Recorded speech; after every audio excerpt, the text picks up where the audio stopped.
Welkom by ons video oor die verstaan van vergoedingspakkette. Ons sal die verskillende komponente ondersoek waaruit hierdie pakkette bestaan, wat elkeen 'n deurslaggewende rol speel om werknemers effektief aan te spoor en te beloon. Die basiese salaris is die vaste bedrag wat gereeld aan 'n werknemer betaal word. Dit vorm die fondament van die vergoedingspakket, 'n stabiele inkomste te bied waarop werknemers kan staatmaak. Toelaas is bykomende betalings tot die basiese salaris, insluitend reis, behuisings of mediese toelaas. Hierdie is ontwerp om spesifieke uitgawes te dek en die algehele vergoedingspakket te verbeter. Bonusse en aansporings is prestasiegebaseerde belonings.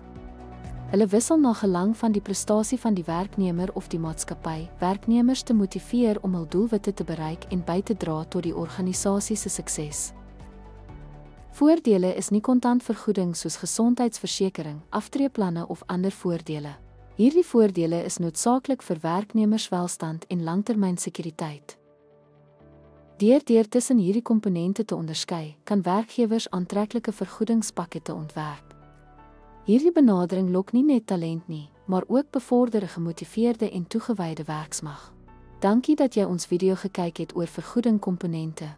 Ons hoop dit help jou om te verstaan hoe om effektiewe vergoedingspakkette te skep wat aan beide die behoeftes van die werkgewer en die werknemer voldoen.